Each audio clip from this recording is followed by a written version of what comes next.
September 30th, the MLB playoffs are finally here, and we have a breakdown for you today for the 4 games in the MLB playoffs, day 1. I'm excited. This is going to be crazy.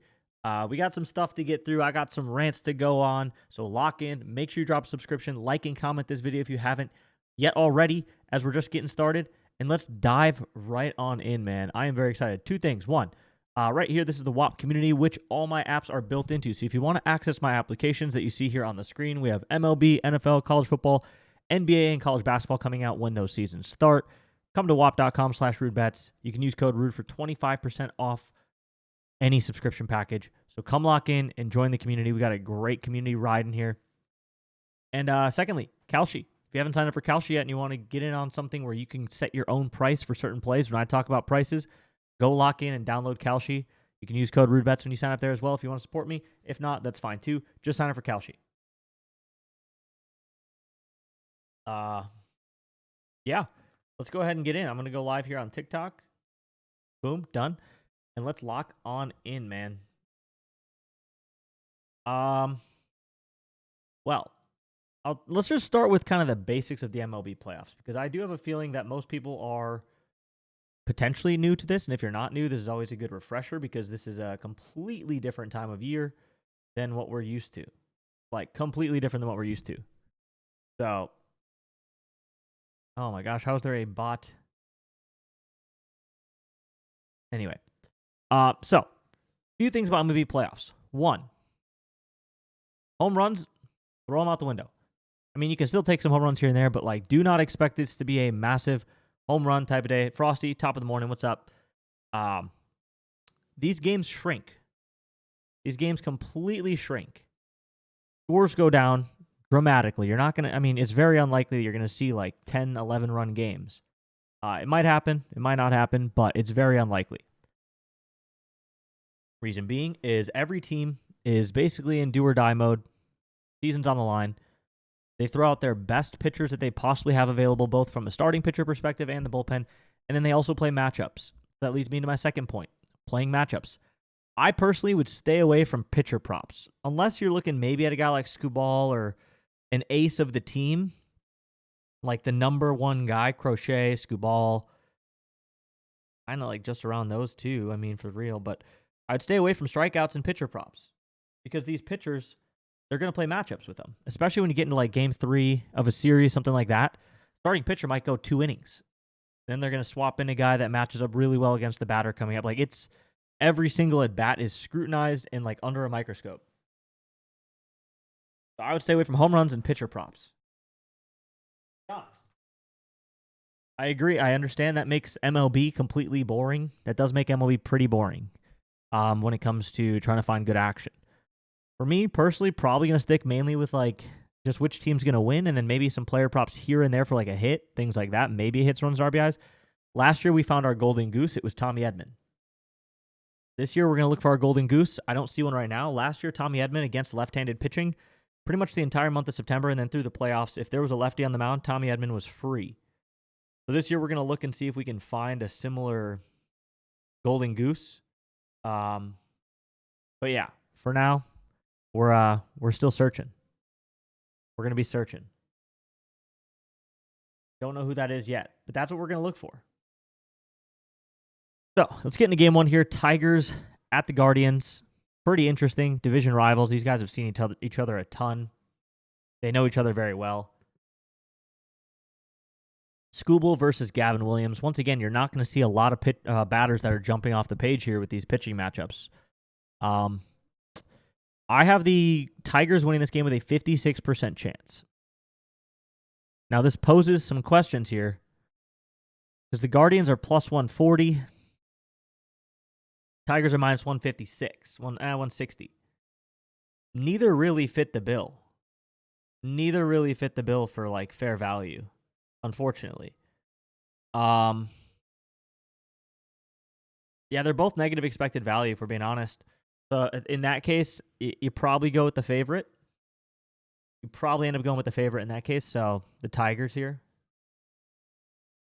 But Gavin Williams got him going for about 5 innings. Skubal going for about 6. Skubal for possibly 8 strikeouts here. But his matchup's not that good. 18th ranked overall. Let's see if any of these guys have history. What's Jose Ramirez been doing? 7 for 23. So Jose Ramirez sees Skubal really well. This leads me into a guy who could potentially get a hit. Like I said, the board shrinks. We're not looking particularly for home runs here. There'll be a couple spots where maybe it's okay, but what we're really looking for here is who's going to win these games. 7 total runs. What's the over-under in this game? Total in this game is 5.5. Okay, so I do think this goes beyond 5.5 runs. I do think that might actually be a decent look. 5.5 is a very low line, even with Skubal out there. Mainly because these guys have seen each other so much, that makes me think that it's even better, right? Like if this was like two teams that don't really play each other that often, say it was like, I don't know, Blue Jays and the Tigers or something, they don't see Skubal as much as the Guardians do. So this could lead to be a pretty high scoring game, 7 runs. For the playoffs, that's high scoring. So I do think 5.5 is a little too low. A little too low. Gleyber Torres could be a guy to get a hit. Jose Ramirez could be a guy to get a hit. But other than that, man, like personally, my favorite play in this entire game is probably the over. And it's probably the only one. Probably the only play for me. Y'all can do what you want. You can devise what you like from the data here, but for me, it's the only thing that I feel comfortable in, especially game 1 of the playoffs. Although it is an early game, too. Take the strikeouts on Skubal. And I just talked about it at the beginning, man. I don't know that I'm going to take a pitcher strikeout prop the entire playoffs. If Skubal's getting hit around, they're going to pull him. There's no leash for pitchers in the playoffs. Like, that's the one thing you got to realize. Is it's not like the regular season where, like, oh, he had a bad inning, he's in some trouble. They'll let him work through it. He'll come back out and he'll be fine. No, if these guys are having tough innings, like, it is very likely that the manager will come out and say, you know what? He's got the bases loaded, only 1 out. We're down a run. We're going to bring in a bullpen guy. So now, if he's doing really well, like if Skubal doesn't get into any trouble, say Skubal has no trouble, he's kind of just wiping through the lineup, they're going to try to keep him in as long as possible, if that's the case. So there's just no room of error. Yeah, and it's a best of 3, exactly, Noah. So, like, every game is super crucial here. There's going to be no leash if they're struggling, and if they're doing well, they're going to let them go long. So, pitchers, for me, it's just a stay away. There's way too many variables, way too difficult. But game 2, Padres, Cubs. I like the Padres to win this one. I like the Padres to win this game. They're a slight underdog. Matthew Boyd versus Nick Pivetta. Boyd has been not that great. The Cubs have been not that great, really, for kind of a little over a month now. No, I don't use PP. No way. If you use PP, you're being scammed or taken advantage of. I like the Padres in this game. 52% chance. It's going to be a tight one. 50-50 game. Only 6 total runs. 7 is the line here. 6.82 total. Yeah, I don't think this one goes very high scoring. But I think the Padres pull this one off. I do think this one, Padres pull this one off. Cubs been hot for like a week. If you really zoom out, the Cubs have not been hot. Let me look here. Yeah, the Cubs, they swept the end of the series, but they lost 1, 2, 3, 4, 5 games. 6. They lost 6 of 7 before winning 3. So in their last 10, they're still 3-7, 4-6 in their last 10. I wouldn't say that's red hot. The only teams they beat in pretty much the last 2 weeks of the year were the Pirates and the Cardinals. Swept by the Reds, lost 2 out of 3 against the Mets. Almost got swept by the Nationals. They did well against the Braves and the Rays, but yeah, the Cubs, not big on the Cubs. At least not to be a favorite today. So, Yeah, I lean towards the Padres in this one. Once again, probably not much for player props here. Maybe you look at a guy for a hit like Nico Horner to get a hit. Maybe Xander Bogaerts to get a hit, but like, there's not going to be much offense in this game, in most of these games. So, Game 3, Red Sox, Yankees. Another one, especially with Crochet on the mound. This is a game I think the Red Sox could steal. You like chalk better? I don't use any of those apps, Sean. I don't use any DFS. Any Nerfy? T-Ball, you know my thoughts on Nerfies, man. You know my thoughts on Nerfies. Scams. They're the most scripted set of batter versus pitcher matchups that the book has all the data on. I like the Red Sox here as a dog, too. So far we have 2 dogs that look pretty good in the Padres and the Red Sox. Garrett Crochet going up against Max Fried. And the Red Sox generally do really well against left-handed pitching. Look at these numbers. Romy Gonzalez, 331. Bregman, 319. Rushnider, 302. Eaton, 279. Sogard, 371. They got some guys who can mash lefties. The only thing here is that the Yankees have 2 of the best power hitters of the day on the slate with Giancarlo and Aaron Judge, so I would be a little nervous for Yankee home runs here. But like without the home runs, I don't think the Yankees win this game. Although they do have 3 guys at the top of the order that do really well against lefties too, with Goldschmidt, Judge, and Bellinger. Problem is they're facing the best lefty in all of baseball. So how well are they going to do against him? I don't know. We'll see, I guess. But I do think that the Red Sox being a dog with Crochet on the mound is actually decent value. It's actually decent value. So that's a play I'm definitely interested in.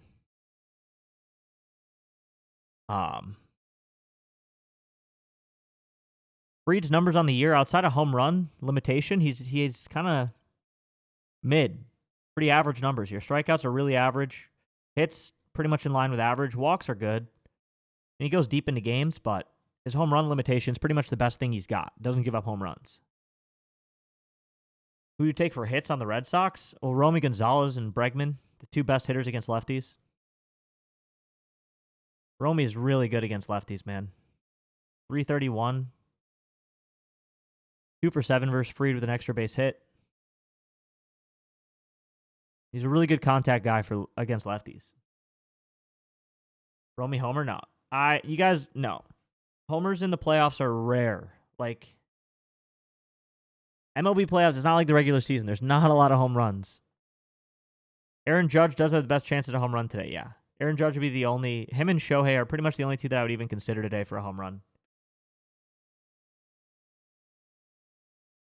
Romy with an 11% chance. If you can get Romy for plus 800, sure. But other than that, even Judge, yeah, 230, it's not great. But he does have the best chance today. But I do like the Red Sox in this one as a dog. I think there's some good value in that. I really do think there's some good value in that. And then Romy's probably the number 1 guy for like a hit or hits, runs, and RBIs to come through. Him or Bregman.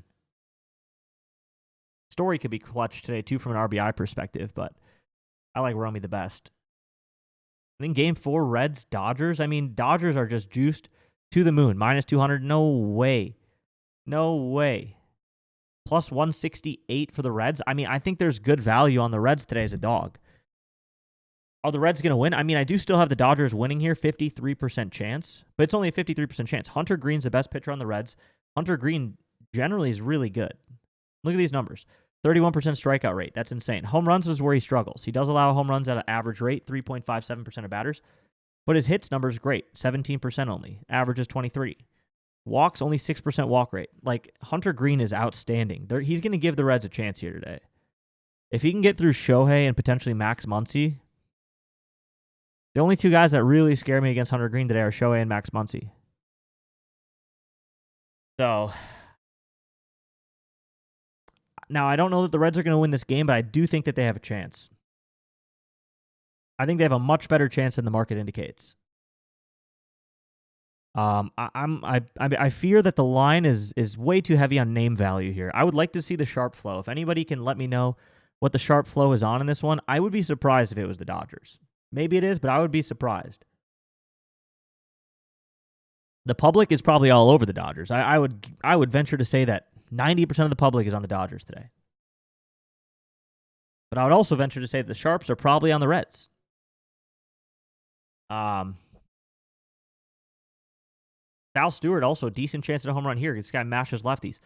Small sample size, only 7 at bats, but 2.50 total bases per hit versus lefties is huge. And Snell puts up stinkers. I'll be honest, man. Snell puts up some stinkers sometimes. Home run rate's really good for him, only 1.18. That's where he's thriving. But his walks are high. 10% walk rate's insane. What do you have for Scooball K's? I have him getting about 8, but I wouldn't touch strikeouts in the playoffs, man. I wouldn't touch strikeouts in the playoffs. Especially in a 3-game series. If Scooball is in like the 4th inning with the bases loaded, 1 out, he's getting pulled from the game. They're not gonna be like, he'll work through it. They'll pull him. So, and that goes for any pitcher. That goes for pretty much every pitcher here. If there's any sign of struggle, they're getting yanked from the game. So strikeouts are inherently risky, especially a guy going for his line 7.5. He can't have a single bad inning. Oh, you can hear that? Sorry, I forgot the music was on. I didn't realize y'all could hear that. My bad. Same thing goes for pitching outs, man.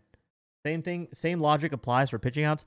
I personally, in the playoffs, generally I stay away from pitchers because, once again, one struggle inning that normally they would easily just let them work through it and they'd come back out later. If they're struggling in a 3-game series, they're going to get pulled, man. So even pitching outs, strikeouts, any of that stuff is sketchy. Especially in a 3-game series. There's no leash. There's no room for any sort of struggle. They're getting yanked. So I would just, in general, stay away from pitchers. Don't touch anything. No overs, no unders, just nothing. Just take pitchers and throw them out of your mind. Personally, that's my logic on it. If they're doing well, yeah, they'll let them cook. They'll let them go deep. Like if Hunter Green's cooking, yeah, they'll 100% let him go. But if he has one really rough inning, he's out. Gone. So doesn't matter what the numbers look like. Doesn't matter how good the pitcher is. It's a must-win game. They're going to play those matchups. But yeah. So if we look at this game, I don't think there's really any value in the Tigers-Guardians on either side here. I lean to the Tigers winning, but their price is terrible. And then the Guardians, their price is bad as an underdog too. They're not worth it. I guess they're more so worth it than the Tigers, if we're being honest, but surprised the Guardians are even in the playoffs? I'm not, man. They got hot last year, too. They were a good team last year. I was surprised that they weren't going to make the playoffs going into how the season looked. Morning, Sports Addict. Any Hole Jacks NA. About to be taking all dogs today. Kinda. Cubs don't play today? Yeah, they do. Right here, Cubs-Padres. Cubs-Padres. They start at 3 p.m. Eastern. So, man, I really like the Padres today. Padres are probably my favorite team today. But there's good value on the Padres, Red Sox, and Reds. And it is kind of all dogs. Like it's kind of all dogs in terms of the value. But we do have 2 favorites projected to win here in the Dodgers and the Tigers, 56 and 53% chance. And we have 2 dogs projected to win, the Red Sox and the Padres. So if you want to go just straight off that and just ignore the price, I would say Tigers, Padres, Red Sox, and Dodgers are the 4 teams that win today. The only problem is you're not getting good prices for 2 of those games in the Tigers and the Dodgers. Cubs look great at home. I'm not sold. I'm not sold on Craig Counsell as a manager in the playoffs. I'm a Brewers fan, man. I watched Craig Counsell throw playoff games for 5 years, 4 years, whatever it was. How many ever years he went with us to the playoffs. Like yeah. And the Padres, like on paper, the Padres are such a sick team. On paper, man, this lineup is nasty. The only problem is they just haven't really been. They haven't lived up to it yet. Are the Brewers in the playoffs? They're the number 1 overall seed. They're the overall number 1 seed in the playoffs, yes. They have home field advantage throughout the entire playoffs. including the World Series if they make it there. So, Brewers are the best team in baseball, record-wise. Yeah, I mean, I'm probably going to roll with the Padres and the Red Sox today and just see what happens. It's day one of the playoffs. Anything can happen here. All really low-scoring games. If you look at players here, yeah, only two guys really with a reasonable chance at a home run, and it's Shohei and Judge. So, not a whole lot for homers, but that's how the playoffs are. I mean, first of all, you only have 4 games, so your pool of guys to hit a home run is much smaller. Second of all, they're facing the best pitchers in the game every at bat. They're not going to be getting meatballs from a bullpen arm that stinks or a pitcher that stinks. Yankees don't have favorable weather for homers today. 8%. It's not terrible. But Judge against Crochet, 2 for 13, 10 strikeouts. 10 strikeouts and 13 at-bats. Crochet owns Judge. So, Red Sox by 3? Could be, man. I like the Red Sox today. I really do. You got to, in my opinion, especially here, when you have a pitching matchup as lopsided as this, Crochet, you got to you back him. I just think you back him. Especially when you look at the Red Sox lineup, man. They're so good versus lefties. That's pretty much the only place they've been good all year is versus lefties. They just, Ref Snyder, Gonzalez, these guys just hit lefties like crazy. So, boosted Stanton to get a hit, -107.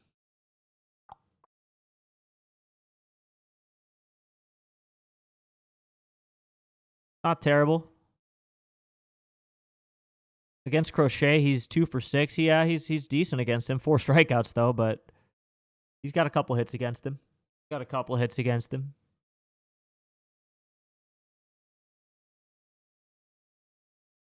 This is pretty funny. If we look at the pitch mix ratings, this just shows you how it's all elite pitchers in the playoffs.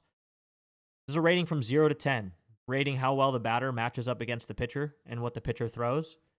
We have one guy that's an 8, and that's Judge, and he actually gets owned by Crochet. Other than that, it drops off to the 5 and 4 range, which is like a neutral matchup. Nobody has a good matchup today as a batter, basically. But that's because all the pitchers are elite. Ellie, total bases, I am at 1. I don't know, man. I'd be cautious there. He's not a good hitter against lefties. 236 batting average, only 1.45 total bases per hit. Let's go last 10 batted balls versus lefties. He's got, I guess, 2 singles here. A couple there, too. He's doing a little bit better, but Gasser's not good. Barco's not good. Libertor's okay. He got out against him. Yeah, I mean, Ellie for maybe a total base is okay, but it's not really got best total bases today. Riley Green, Bellinger, Ohtani, and Duhar, Judge, Romy, Sal. Some other guys I think are in better matchups there. Elite rating today for Stanton on batter's box. Interesting.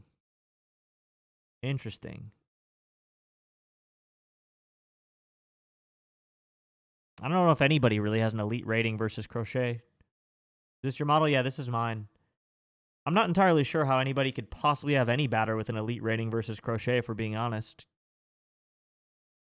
That's almost like an oxymoron.